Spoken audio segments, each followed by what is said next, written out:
Mga boss, ito pala ay undial indicator. So, mostly mga boss ginagamit ito sa sa automotive at sa industrial application. So, ginagamit ito sa pagsukat ng flatness, roundness, at saka run out. So, sa amin mga mekaniko, ginagamit namin ito sa pag-check ng gear backlash, pag-check na mga crankshaft in play, at saka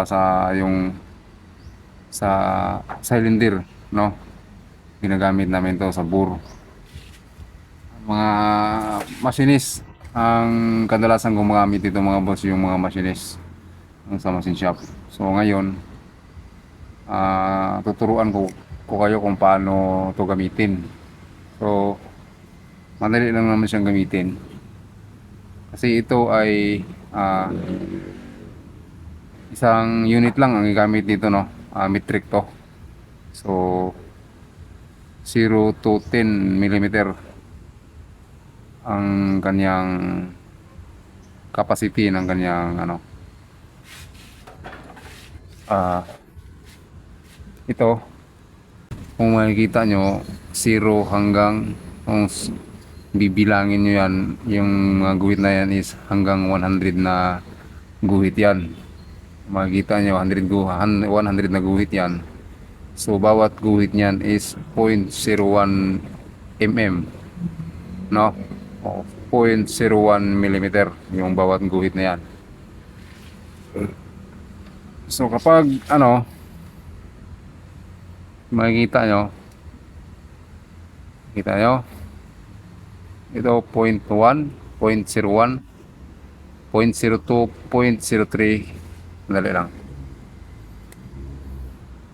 So bawat guhit niyan mga boss is 0.1 millimeter. So napakaliit, no? Pero ang isang 360 degrees niya is yan mga boss, 1 millimeter yan ang isang ikot niya. Makita nyo, isang ikot niya 1 millimeter. Kung makikita nyo, ito yung dito kayo magtumingin. So bawat ikot niya tumatakbo yan, 1, 2, 3, 4, 5, 6, 7, 8, 9, 10. So 10 ikot ng needle na to mga boss, 360 degrees. So 10 ikot niya is, ang distance na masusukat dito is 10 millimeter. So kung makikita nyo dito, ito siya, 0 to 10 millimeter. So ang bawat guhit niya is 0.01, 0.02, 0.03, 0.04, 0.05, 0.06, 0.07. Kung makikita nyo, 0.08, 0.09, 0.1. So hanggang umabot yan dito, equivalent yan. Ang isang revolution niya, isang ikot niya is 1 millimeter. So 10 yung ito, yung 10, ito yung 0.1, 0.2, 0.3, 0.4, 0.5, 0.6, 0.7, 0.8, 0.10 hanggang sa 1 mm siya mga boss. So makikita nyo 0.1, 0.11, 0.12, 0.13, 0.14, 15, 0.16, 0.17. So hanggang 0.2 mga boss, hanggang yan dito ikot 0.21, 0.23. Yan. Pag abot dito is 1 millimeter siya. So 10 ikot niya is 10 millimeter, hanggang 10 millimeter lang yung capacity nito mga boss. Kung makikita niyo dito sa yung gauge na dito sa ibaba, itong maliit, hanggang 10 ikot mo dito, babalik itong yung maliit na needle na yan. Pag gano'n niya dito, isang ikot niya 10 dito. So 10:1 siya. So 10 ikot ng malaking needle, 10 ikot ng malaking needle na to, isang ikot naman ng maliit na needle na to. So hanggang magano siya, makita nyo. Hindi, kung dito kayo tumingin kayo dito sa maliit. So isang ikot niya, di ba? 1 na siya. 1. Dali lang. Isang ikot niya 1. I-zero muna natin. Zero natin mga boss. Yan, naka-zero na yan. So, isang ikot niya mga boss. Yan. Isang ikot niya 1.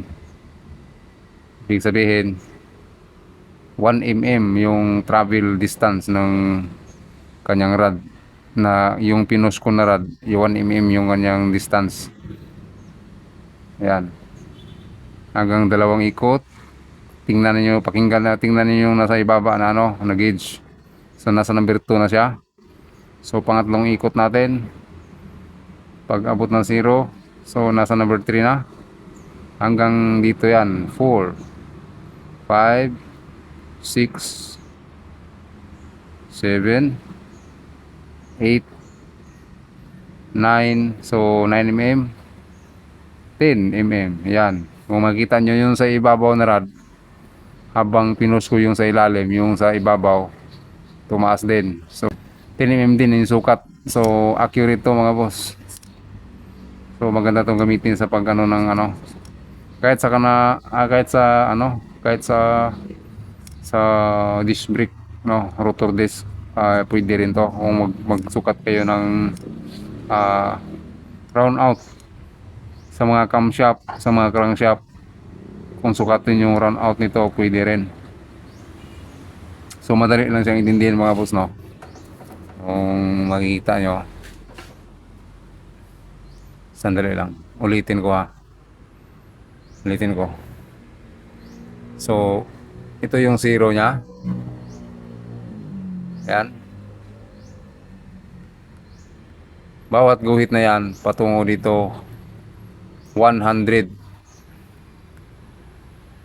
na guhit yan, is bawat guhit yan is 0.01, 0.01, 0.02, 0.03, 0.04, 0.05, 0.06, 0.07, 0.08, 0.09, 0.1.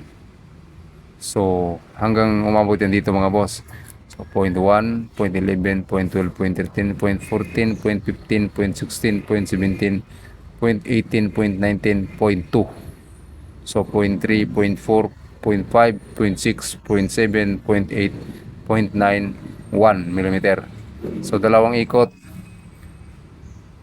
2 mm, tatlong ikot 3. So hanggang 10 ikot to mga boss ko. Tingnan nyo yung rod, pag ipupus ko yan, tumaas din dito sa itaas. Tingnan nyo yung travel distance nya kapag inabot natin yung 10 mm na capacity nya. Dali lang dito kayo tumingin sa ano, sa maliit na gauge.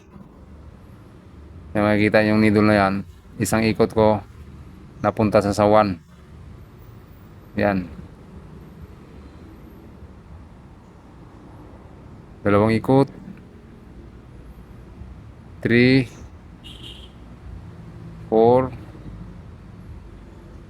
5, at sobra yata 5, 6. So napakabilis magano mga boss, 6.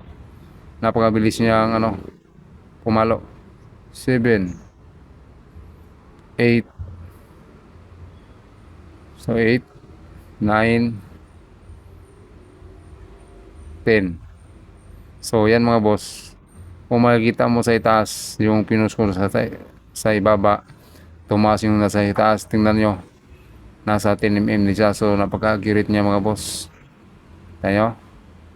So madali lang magbasa ng ano, ng dial gauge o dial indicator gauge. So ito yung ginagamit ko minsan kapag nag-check ako ng crankshaft and play. So perfect round ng mga camshaft. Sa bore wala akong adapter nito, kaya hindi ko to nagamit sa cylinder liner na makina.